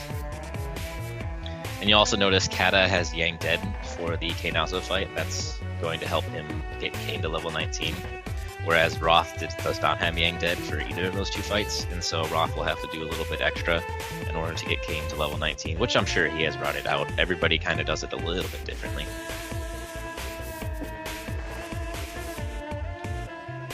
And it's kind of weird that it sounds so cliche to say this too, but like when I was doing this stuff and worrying about who was at what level, I always just kind of did it by feel. And obviously you have to. You're not exactly taking notes and writing it down in the calculator or anything while you're doing the run. But man, do you just have to do this by feel? And that is like one of the scariest moments for me, is trying to make sure that I get Kane at the right level. You also noticed Kobahi's already at Vigan, so Kobahi must have had... Kobahi, I wasn't really watching your stream, but you must have had a really good sewer. Yeah, I didn't get a single attack on me. Yeah, Nice. That's a really good sewer. Bruised. Yeah, impressive. remember that during the first relay, Magus got wiped during one of the Babul battles and yet came back to win the F4 race just because of other stuff that happened after that, so nobody is out by any means. Yeah, I saved 45 seconds on that split. Nice. Wow. Here we're gonna see no caches Lit 3. Alright. Tella's being nice to people today. Sorry, Kobahi, you're in trouble. Yeah, I'm screwed. I'm well aware of this fact already.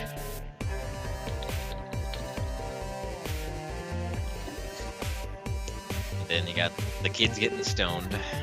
Dang kids.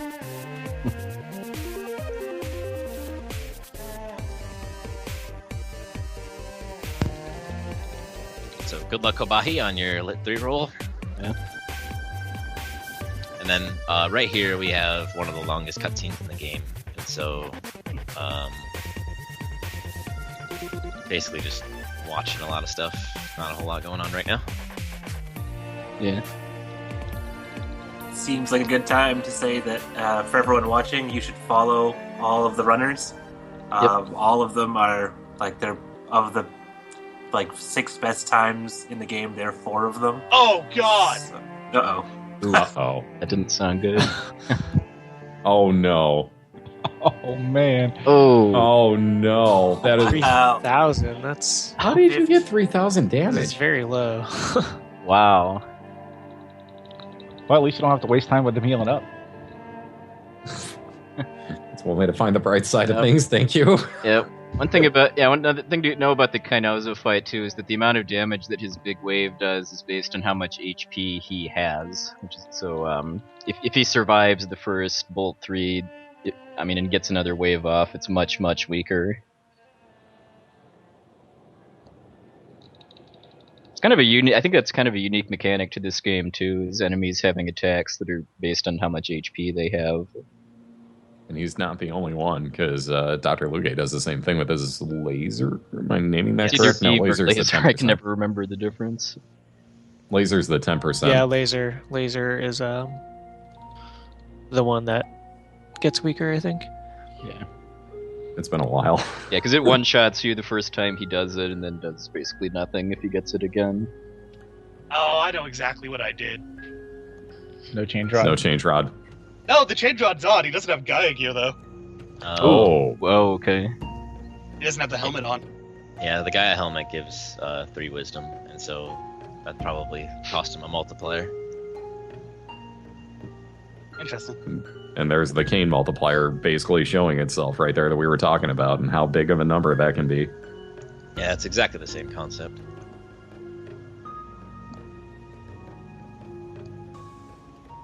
So Kata got a pretty good landing by that frog city. Troya. Yeah, there you go. Roth got it. Roth too. did too. Nice. I'm liking these MLG landings all over the landings. place here. I remember the amount I had to practice for that. I'm still terrible at it. Yeah, I somehow managed to get the FF5 equivalent just completely cold, too. I didn't actually practice it.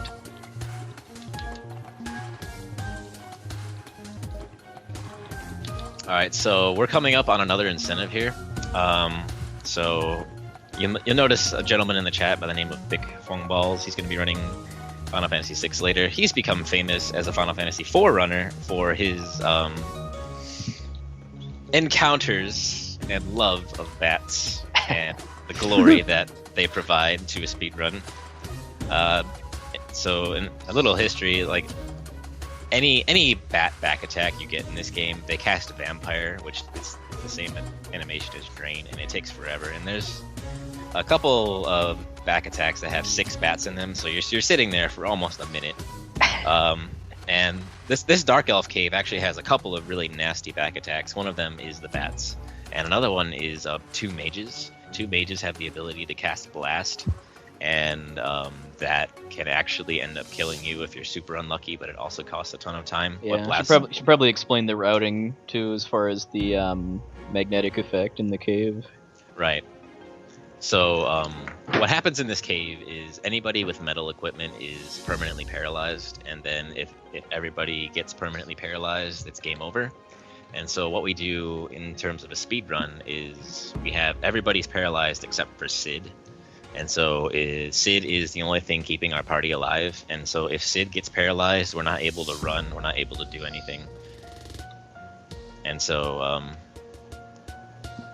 hopefully nobody experiences that.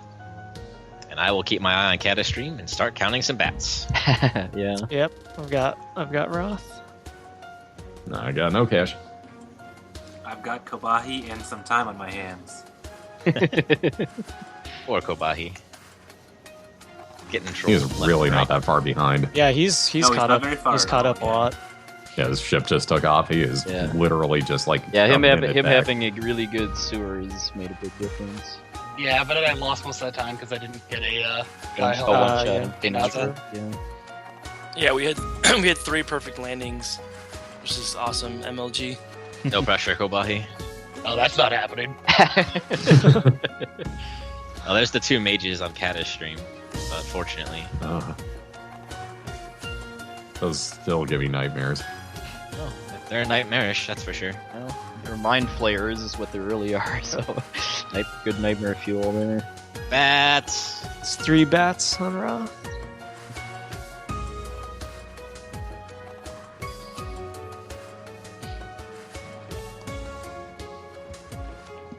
Ah, one off.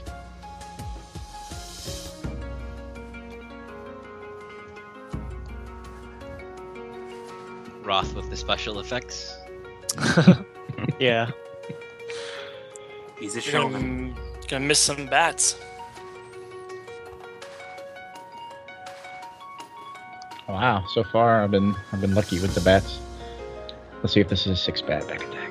No. All I heard there was jinx, jinx, jinx, jinx, jinx. Yep. Well, we can't win without bats.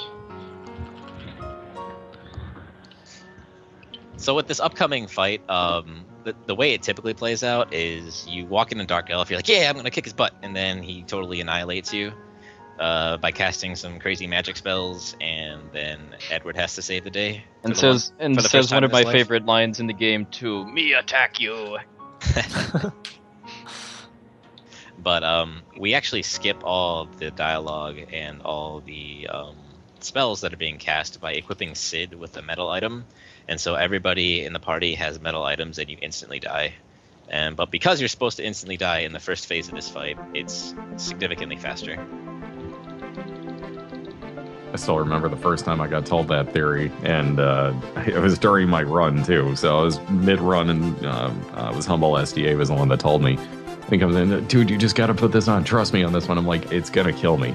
Like, dude, just trust me. Put it on. I'm like, it's going to kill me. You don't understand, bro. Like, no, just do it. Trust me. All right, fine. Finally did it, and just like, oh yeah, duh, because you're supposed to die. And yeah, and like you said, if you can make that happen even that much faster, the game's cool with it.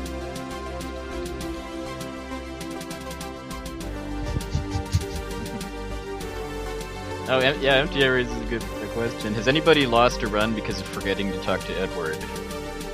Ooh, not me. I haven't personally, but 'Cause I've definitely witnessed runs being lost because of forgetting to get the crystal after the Dark Elf fight. Oh Been yeah, there. that definitely happens. Forgetting to talk to Not Rosa in uncommon. Kaipo happens probably more often than anything else. I've seen that a number of times. No, Cash, just making sure you didn't get any, did you? Correct. You are correct. Okay, cool. 0. Yeah, this is Just- you can still get Let's bats go. in the Cave of Eblon too. So Right. incentive doesn't end until they enter the Tower of Babel for the second time. Basically, as soon as we grab Edge.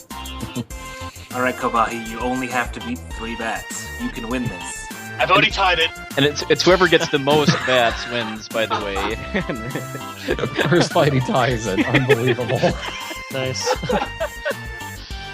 Yeah, Vulcan said Kabahi got the clean black chocobo grab. It's because Kabahi actually did a save and quit.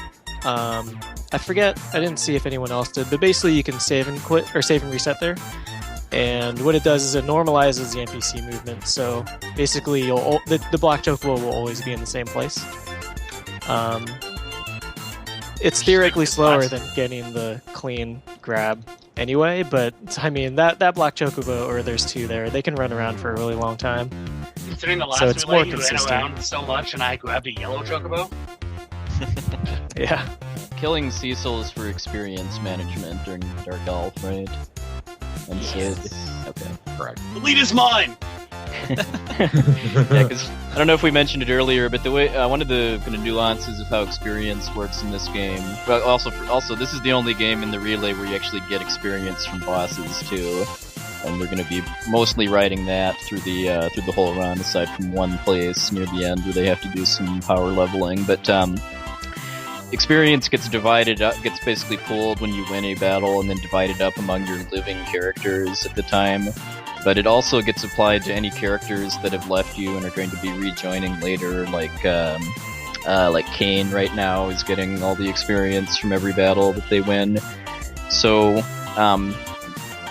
by having fewer living characters when they win the Dark Elf battle, that means they get more experience, but then also Kane gets more experience too. So that's going to make him rejoin you at a higher level. And also on that Dark Elf fight, you'll notice them casting Weak, which typically doesn't work against bosses, but for whatever reason. So many bats. Oh my gosh, Kobahi. Kobahi is at 12 Oh my bats. god. Nope, 15. No, 15 bats. Oh man. I knew it was bad, but hearing the number just made it that much worse. Oh, That's that was insane. brutal. On the bright side, none of them are back attacks. This is a very bright side. for everybody else, and that you may be able to still catch up. Wow, the sink on the bottom, too. Holy crap. Yep. You guys are This is dead even. impressive.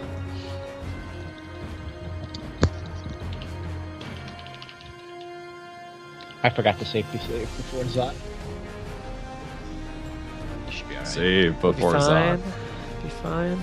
Oh, is it the fire dog battle? Yeah. The fire dog battle is very Iffy. it's not that it's iffy. It's like if you like forget to heal or something before the battle starts, you're pretty much guaranteed to die. And just remember, guys, press A to Yes. accept taking the fire sword. Don't press B. Not me. Yes. Well, hold on now. Now, last time, you didn't get the fire sword and you won the relay. So And 100% of people who have skipped the fire sword have won the Yeah. relay. Let's not forget, almost This is world true. recorded. Let's not leave that portion out. He almost world recorded doing that too. That's... Well, hopefully nobody makes my mistake. Thankfully, Yeah. nobody made my mistake. So they're grabbing the fire sword in this chest. This is going to be useful in the next 2 battles. Specifically, it's for damage against Golbez. And grabbing the fire sword will actually allow us to skip dialogue with good damage rolls. Oh, that's bad. Okay. Always a little scary, that fight. Flame dog. So you see, Kata has 3 guys coming out of the Flame Dog fight, whereas Roth only has 2 alive. That goes back to what Puuxel and Nerm were saying about the living members, and that Kata only had 2 people for Bygone and Kainazo, so Roth had to make up that XP somewhere, and he's doing that here.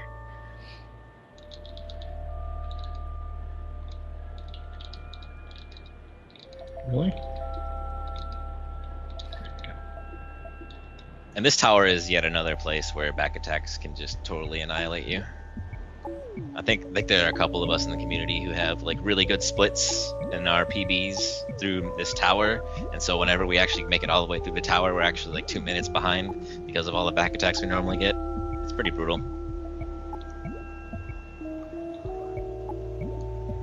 Yeah, that For definitely me, happened. that's usually the tower. Actually, the second time in the tower is usually when that hits me.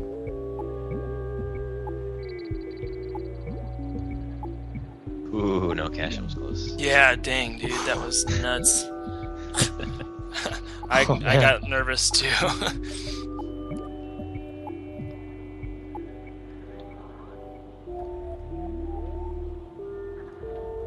Wouldn't that just be a swift kick in the pants at that point? Tella getting all the experience off of that fight.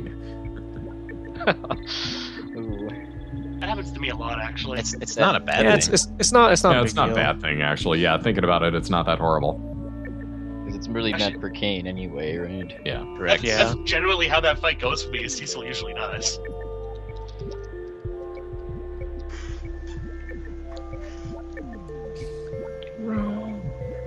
So, Catastrophic 4 and the Roth are both close enough to where you see Kata is currently dealing with a surprise attack, and that's actually going to allow Roth to slip by him. That's how close they are. One surprise attack will make the difference there. They're actually about neck and neck. Actually, now. yeah. Catastrophic stayed ahead. Yeah. Just barely, though. Ooh, except he's menuing, whereas Roth isn't having to. Roth is probably going to do it in the battle, I assume. So this is another case of underflowing Tella's MP and then using that to cast Meteor, and that really trivializes this fight. This is one of the hardest fights, I think, in the casual playthrough. Yeah, when I was a kid, this fight was actually. Yeah. Oh, yeah. The only way I was able, the only way I was ever able to win this fight as a kid was to get lucky with bouncing like a lit 3 off of a Walt character and hit Cindy. I'm not the only one. Good. I thought I was the only one that was crazy enough to like just keep attempting to bounce something off a wall, and it finally did work. Oh crap! I'm gonna have level 18 Kane. Remember the change rod, by the Oh. way, Kata? Yeah, I did that Kata beforehand. took it off before.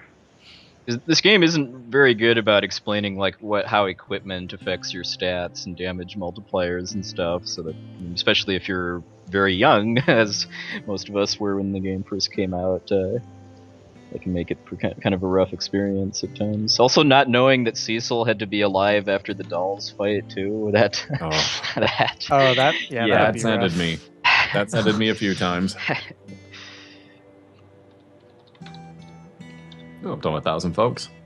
Yeah, 4 digits viewer hype.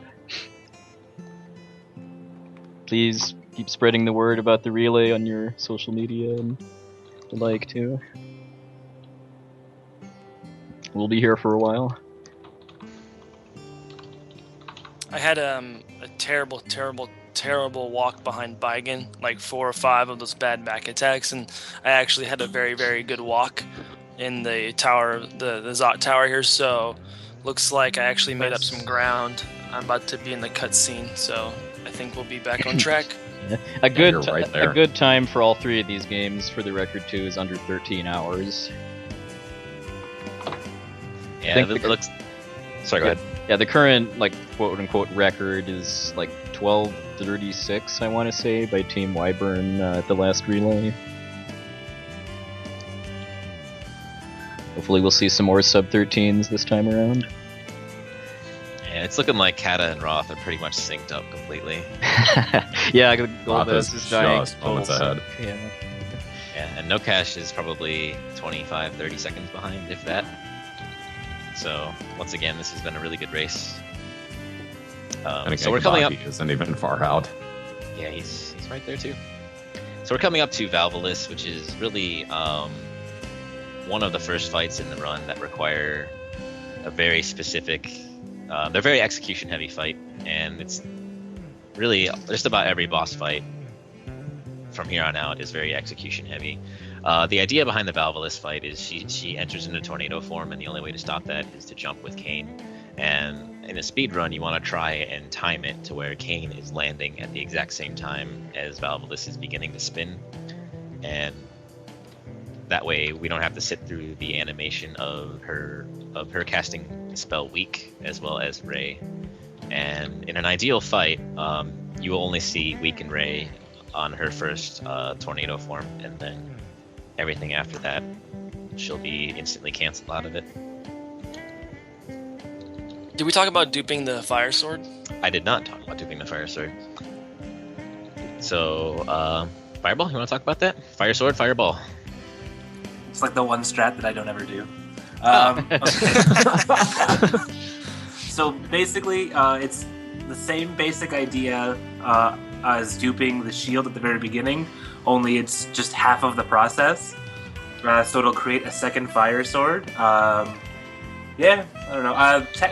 Technically speaking, I think Nerm probably has a better handle on it than I do, so I'll let him handle it. Yep, that's basically it. You're duping a fire sword, one to give to Kane and one to give to Cecil, and that helps out damage-wise for Golbez.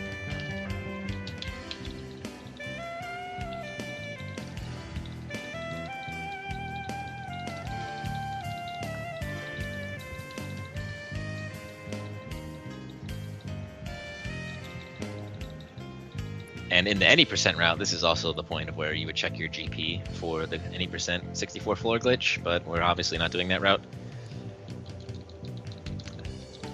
And Poexel, actually since you're here, you want to talk about how the changes from the GP version to the English version in this particular scene? What, you mean how it's Gil in the original? Or? No, I was gonna say the bowling ball. Oh, yes. So, yeah, and I think it's literally every other version of the game besides this one, the North American Super Nintendo version. Instead of being crushed into powder by or potentially getting crushed into powder by a giant bowling ball of doom, Rosa would get sliced and diced by a giant guillotine blade. It's quite a few little minor bits of censorship that were done when the game was translated. Both in this and in Final Fantasy VI.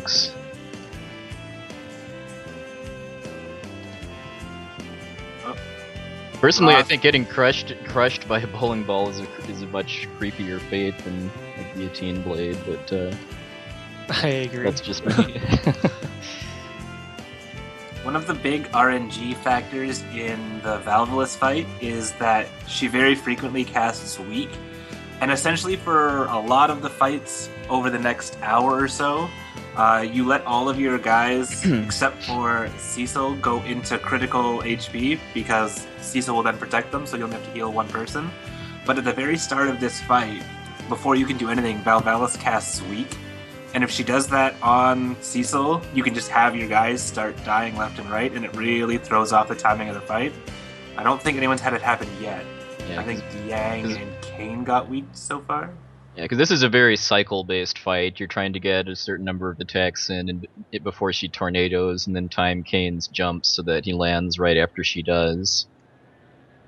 And then also that exploiting the cover mechanic that Paladin Cecil has is something you'll be seeing in FF5 and 6 as well.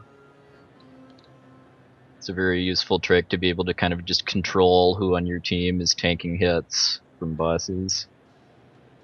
So no one's Cecil has gotten weak so far, which means Kobahi's certainly going to get trolled. That seems to be the trend for this race. Yeah.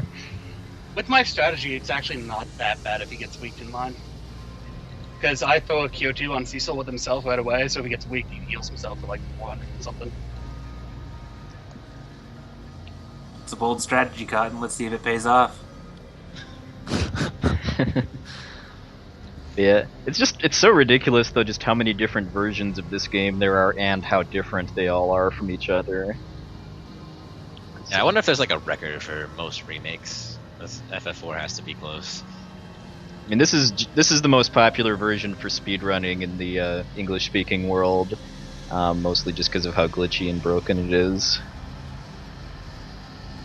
Glad the So just DS to point version is out- just a whole different level of evil. Just point out really quick, Roth had level 19 Kane, Kata did not. He had level 18. And you see just how much time Roth gained just by having Kane at a higher level and having him do that much more damage.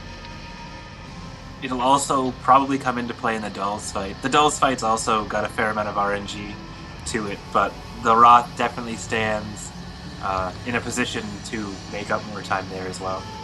I think Kata. Kata, Fix all. pretty sure Kata actually got level 19 in that fight right there. So he should be okay. And no cash right behind. I'm actually pretty happy with the way that fight went for being at level 18. So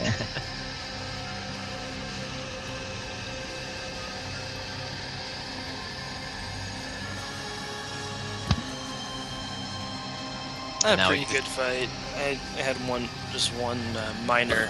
I didn't parry in time with Rosa, so she got one extra week. That's how technical that fight is, but still pretty good fight.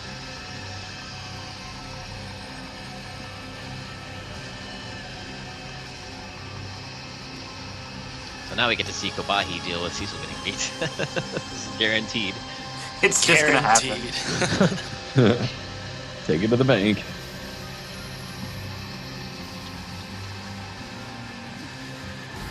Sorry, my microphone is deciding to fall off again for no apparent reason. So if you hear random loud noises, I apologize. Good, I can make loud noises. Blame me for it. Awesome. How did I see that coming?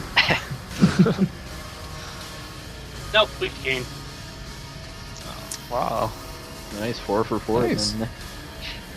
This is the moment where it all turns around for Kobahi. Okay. I also hope I'm not the only one that sees Valvalis' tornado form and sees googly eyes instead of a woman's head at the top.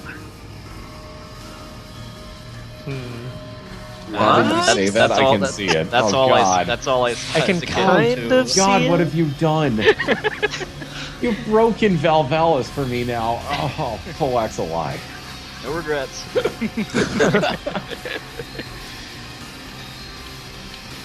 It's like Rydia's giant feet in Crump's old layout. Oh, God dang it. Somebody brought that up, and now I can't unsee that either. So upcoming we have the fight with Kalbrena, which is another execution heavy fight. Casually, you might remember that you kill some dolls, and all of a sudden, oh, it turned into a big doll, and yeah, that thing kicks your butt. But in a speedrun sense, the idea is the script is set up in such a way that as long as one of each kind of doll is still alive, it won't transform. And so the idea is to kill off the blue dolls and the orange dolls as close together as possible to skip the transition to the big doll phase. Yeah, and the blue dolls have a lot more HP than the orange ones do, so that makes it pretty interesting how you execute it. If I'm not mistaken, it's 1,000 health on the blue and 300 on the orange. That's correct. Oh, I thought it was 1,300 on the blues. No, Thank God, no. In the Japanese version, it's 1369, 369, but here it's just 1,300. Okay. Yeah, I mean, that's another version difference, too, is just the amount of HP that enemies have. Is, Oh, I just saw the googly eyes. Yeah, you won't unsee it now. Oh, I hope. I bet that's what I think it is too. The Dragon Dark just linked to some edited picture I once saw. No. That is a good picture. 10 of 10. Yeah, now I see it. Click again.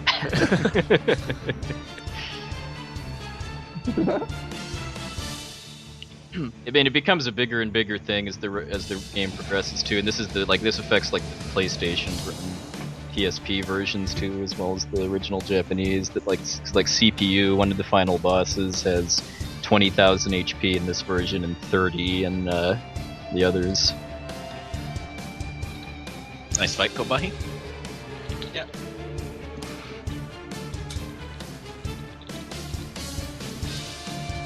Yeah, nobody forget the crystal. Catastrophic brought that up in chat. Nobody forget the crystal. That's a very big point to make. But they have to get through the fights first. So we can talk about grabbing the crystal after. I don't know. We just assume they're going to get through it. You know, faith. Good faith. Yeah. You guys safety save, right? But one of you want to explain the warp crystal glitch then? Or do we want to let them fight some dolls first, I guess? We should let them fight some dolls first. Yeah, the dolls may be the best move here, just in case, because something is going to go wrong. We all know this. It's the dolls. Yeah.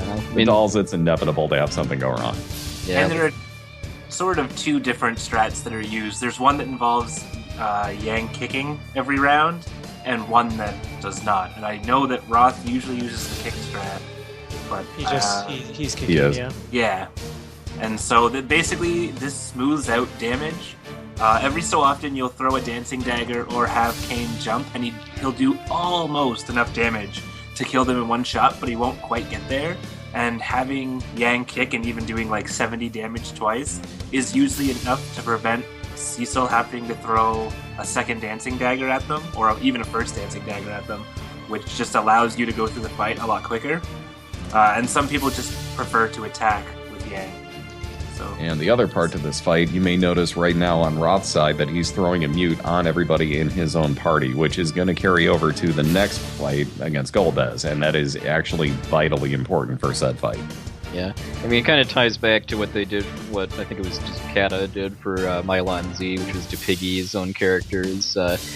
This game is kind of old and simple enough that the game can't handle you getting new status conditions when you already have one.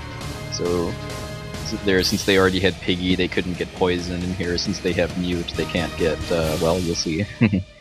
Very nice dolls fight by the Roth. Yeah, that's a great dolls fight. Yeah, that was beautifully done.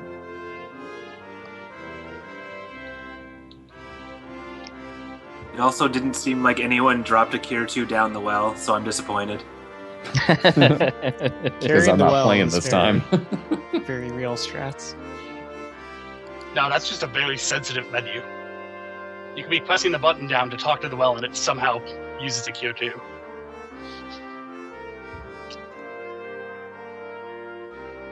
So the idea in the Golbez fight is to have Kane jump before Golbez starts talking, and that'll allow Kane to land after the Mist Dragon shows up. Spoilers, sorry.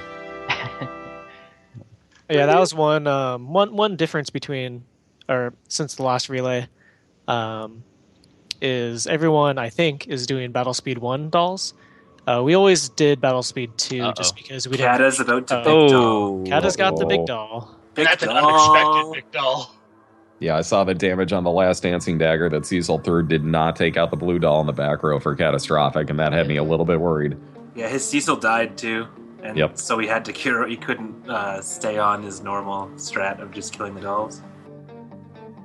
Is there is there a really consistent way to kill the big doll now, or is it still pretty luck based? Cure as much as you can and hope. Yep. Pray and cure. All you can do. I think you do. It's basically just like do everything that's the strongest amount of attack. Like you have Kane repeatedly jump, Cecil throw daggers, and Rosa just try to heal everybody. And then Yang can either attack or be a backup healer. It just tends to be whatever characters you have up at the time, and then just trying not to die from there on out. Ooh, got lucky with a Forgot miss to on unequip Kane. the tiara from Forum. Whoops. You were too excited about all the hype from TrashCan Carrot. Definitely. Well, this is exciting. Get it untransform? Oh Hey, my you God. lived. No, Liv, I have. will still be able to camp run with only 2 He has to parties? reactively do it, doesn't he? It's proactive, and I don't know what 2 people did. 2 people did might be really exciting. I don't know if I can hit this or not, but I'm sure gonna try. I think you can still do it. So yeah, what we're talking about is usually with Battle Speed 2 dolls, you can just jump with Kane. Nice, you got it. Yes. Wow. Nice. Nicely done. And then with Battle Speed 1 dolls, you have to can't run. And then, depending on how many people are dead, you might have to can't run sooner. So Kata had to do that can't run sooner than we usually have to. For anyone who doesn't know the game, that what Kata hit there was probably no bigger than like a 10-frame window to get that jump off. And if he doesn't get that jump off, this fight becomes between very difficult and almost impossible. So that was really important. So this is where you see why they muted themselves during the dolls fight too, because then Golbez's hold gas just whiffs completely, and you can actually start fighting before Rydia appears. And I didn't get Rydia. Oh well. But you're alive. Yeah, I know. Yeah. The important thing. I'd say that's even more hype than Ridiculous after the dolls fight. Kobahi also has. I'm But doing I it can on force purpose. that. Oh, He did that on purpose. Doing He the killed off the swag? front 3. Nice Yeah, swag strats. Don't forget to grab the crystal, guys. Yeah. Okay, so there what you can do is, after that fight ends, you can use your newly acquired Rydia to cast Warp, which is a spell that takes you back to the previous room that you were in. And because of the way the game is programmed, it doesn't remember that the crawly hand took the crystal. So you can just go back in, take the crystal, and then it actually prevents you from having to go into the sealed cave later. So you never have to fight that horrifying wall that just crushes all your dudes. Yeah. But if And you all the forget it, doors. then it's just Oh, it a ran out of power. Oh yeah, that happens. Yeah, I think if you get its HP low enough and then don't kill it before its next turn, it'll split back up and the fight. If it's under 10% health, I believe, and then you don't hit it fast enough, and like Alexa said, if it gets its next turn, it splits back. I was getting low damage rolls on Kane, so I love that. Yeah, Kane's jumps were really low for you. Kobahi with the double doll strats. It's just that much more slag. You get so much experience, though. So much experience. Does it add up? Yes. Really? I did not know that. As Interesting. long as you don't kill 256 of them, because if you do that, it goes back to 0. So is this the What is it advent? about numbers Is in this this? the advent of doll grind instead of D-machine grind? I think everybody would quit FF4 if that were the case.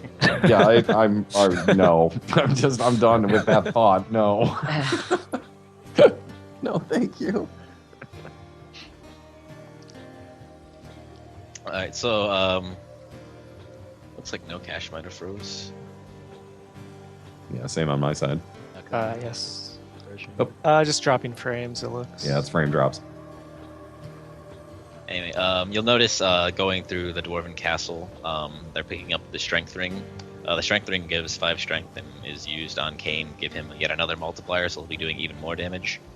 And also, you might see this, you might not. You can buy rune armlets in the Dwarven armor shop, and that'll give a boost to the magic stat for Rydia and also Fusoya later.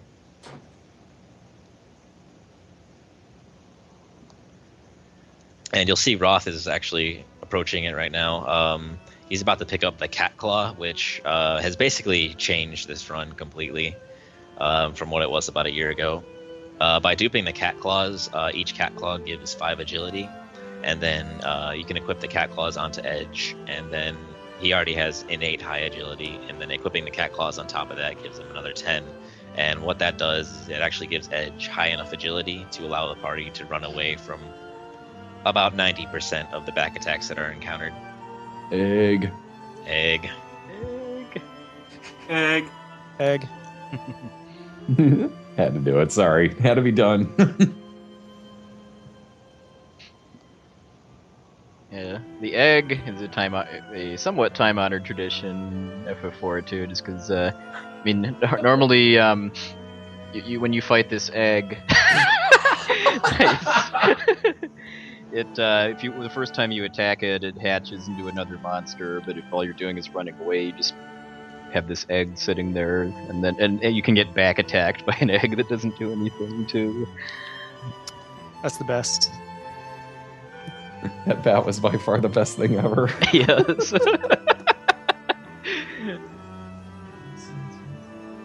Yeah, shoutouts to the Aussie net stabilizing both for that and for the trash can to actually be seen.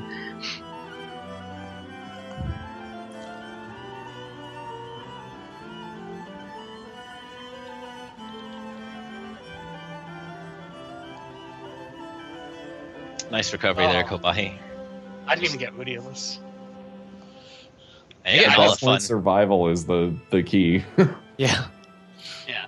I mean, I just decided to do it normally after the doll went out. I didn't want to force the doll again. Oh, that's sad. You were really close in Radialus too. You're within 100 HP. Yeah, that was a really bad Cecil damage roll. And Lydia. The only one who did decent damage was Kane, and he could have done more.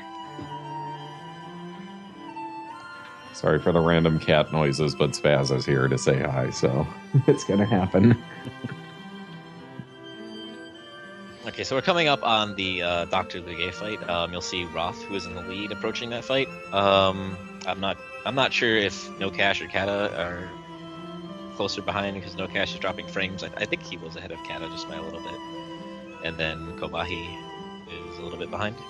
But the idea behind the Lugae fight is very similar to the doll fight, where you want, for the first fight against Lugae, you want to kill all the eggs. No. you want to kill Dr. Lugae and Balnab at the same time, because each of them individually both have a trigger if the other one is dead.